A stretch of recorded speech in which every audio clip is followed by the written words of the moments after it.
দূর থেকে নারী ও পুরুষ বশীকরণ।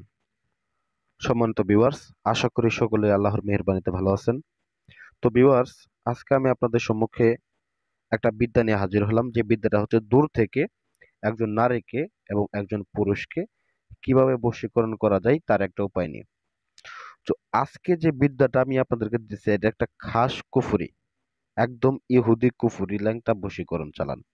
এইটার মাধ্যমে আপনার প্রেমিক বলেন, আপনার স্ত্রী বলেন, আপনার স্বামী বলেন, আপনার বউ বলেন, যে যে কাউকে আপনি যাকে খুশি তাকে আপনার প্রতি বাধ্যগত করতে পারবেন, আপনার প্রতি বশীকরণ করতে পারবেন। আপনি যা বলবেন তাই করবে। এমনকি একজন নারীকে বা একজন পুরুষকে যদি বলেন তার সাথে সহবাস করতে, আপনার সাথে সহবাস করতে, হ্যাঁ, আপনি যা বলবেন তার সাথে সহবাস করতে পারবেন, এমনকি যা খুশি তাই করতে পারবেন, এক কথায় বলতে গেলে। তো যাই হোক ভিউয়ার্স, এই কাজটা কিভাবে করবেন, কোন সময় করবেন, বিস্তারিত আমি এখন আপনাদের সম্মুখে আলোচনা করব। তো আপনারা অবশ্যই মনোযোগ দিয়ে প্রথম থেকে শেষ পর্যন্ত দেখবেন। তো দেখা গেছে অনেক সময় আপনারা তাবিজের কাজ করেন, তাবিজ গাছে বাঁধেন, শরীরে বাঁধেন, ঘরে রাখেন। এই তাবিজের কাজগুলা থেকে এই কাজগুলা একাধিক পাওয়ারফুল এবং কি ক্ষমতাশালী। তাবিজের কাজগুলা যদি আপনার 1 বছর পরে হয়, এই কাজগুলো আপনার একদিন পরে হবে, আমি গ্যারান্টি দিলাম। তাবিজের কাজগুলা যদি 10 বছর পরে হয়, আপনার এই কাজগুলো আপনার কমপক্ষে আপনার 2 দিন কি 3 দিন পরে হবে, কারণ এগুলা কাজ এতটা পাওয়ারফুল কাজ যে এগুলা বেশি সময় লাগে না। তো যাই হোক, এটাকে কিভাবে করবেন আমি বিস্তারিত বলতেছি, মনোযোগ দিয়ে শুনবেন। প্রথমত আপনাকে বাজার থেকে কাম সিঁদুর সংগ্রহ করতে হবে, বাজার থেকে। আর এই নকশাটা তো অবশ্যই লাগবে। আর যাকে বশীকরণ করবেন তার নাম, সে যদি ছেলে হয়ে থাকে তার বাবার নাম, মেয়ে যদি হয়ে থাকে তার মায়ের নাম, এই জিনিসগুলো তো অবশ্যই লাগবে। এই নকশাটাও লাগবে। এখানে নকশাটা দেখবেন পুঙ্খানুপুঙ্খ ভাবে, একটু ভিডিওর কোয়ালিটি ভালো করে আপনারা দেখবেন, তাহলে আপনারা স্পষ্ট বুঝতে পারবেন। আমি যা যা লিখেছি, যেভাবে অঙ্কন করেছি, ঠিক একই রকম ভাবে আপনারা অঙ্কন করবেন। বাজার থেকে ভুজ পেপার কিনবেন, কাম সিঁদুর কিনবেন, গোচনা কিনবেন। গোচনা আর হচ্ছে কাম সিঁদুর মিশ্রিত করে কালি বানাবেন। কালি বানানোর পরে এখানে দেখেন একটা মাটির আমি পুতুল নিয়েছি। এই পুতুলটার গায়ের ভিতরে আপনি ওই যাকে বশীকরণ করবেন তার নামটা লিখবেন।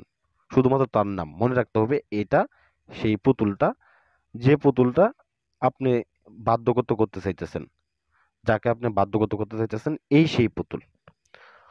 তো যাই হোক, পরিশেষে আপনি এই নকশাটাকে ভুজ পেপারের উপরে অঙ্কন করবেন। অঙ্কন করে 3টা নকশা অঙ্কন করবেন। 3টা নকশা অঙ্কন করে নামগুলা লিখে নেবেন।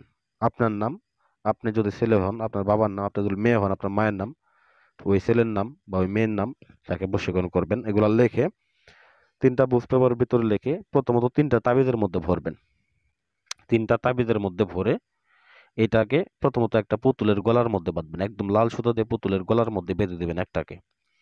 বেঁধে দেওয়ার পরে আর বাকি যে 2টা থাকবে, এই 2টাকে নিয়ে আপনি সরাসরি চলে যাবেন শ্মশান ঘাটিতে।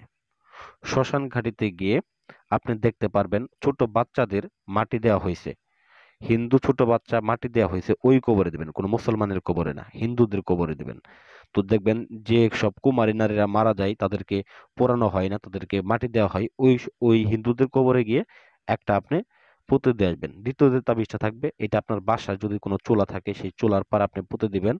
সেই চুলার আগুনের উত্তাপ লাগবে এবং কি আপনার কার্যক্ষমতা বৃদ্ধি পেতে থাকবে। তৃতীয় যে পুতুলটাতে থাকবে, এই পুতুলটাকে আপনি উল্টা করে যে কোনো একটা ঘাসে, নির্জন জায়গায় যেখানে কোনো লোকজন যায় না, যাতে ছিঁড়ে না ফেলে, আপনি যদি কোনো গাছের উপরে বাঁধেন তারপরে সমস্যা নেই। তো এটাকে একটা গাছের উপরে উল্টা করে পায়ের মধ্যে বেঁধে, শক্ত করে লাল সুতা দিয়ে বেঁধে উপরে টানিয়ে দিবেন, যাতে করে এটা ঝুলতে থাকে। তো বেশি সময় লাগবে না, ইনশাল্লাহ 3 দিনের মধ্যে আপনার ফলাফল পেয়ে যাবেন। ওই নারী অথবা ওই পুরুষ যে জায়গায় থাকুক, যে অবস্থায় থাকুক, আপনার প্রতি একেবারে বাধ্যগত হয়ে যাবে। তবে একটা কথা মনে রাখবেন, এই কাজটা আপনি কাম সিঁদুরের সাথে যদি বীর্য লাগিয়ে নেন, সেক্ষেত্রে এটা আরো পাওয়ারফুল কাজ করবে, এটা ভালো কাজ করবে। কারণ এটা মূলত বীর্য দিয়ে করাটা সব থেকে ভালো। কারণ এটা আপনি যদি ছেলে হয়ে থাকেন সেক্ষেত্রে আপনার বীর্য দিয়ে করবেন, যদি মেয়ে হয়ে থাকেন সেক্ষেত্রে আপনার বীর্য দিয়ে করবেন। সেক্ষেত্রে দেখবেন এটার ফলাফল আরো তাড়াতাড়ি পাবেন, আর ভালোভাবে পাবেন। তো যাই হোক ভিউয়ার্স, আশা করি ভিডিওটা ভালো লাগবে। ভালো লাগলে অবশ্যই লাইক করবেন এবং চ্যানেলটাকে সাবস্ক্রাইব করতে ভুলে যাবেন না। আসসালামু আলাইকুম ওয়া রাহমাতুল্লাহি ওয়া বারাকাতুহু।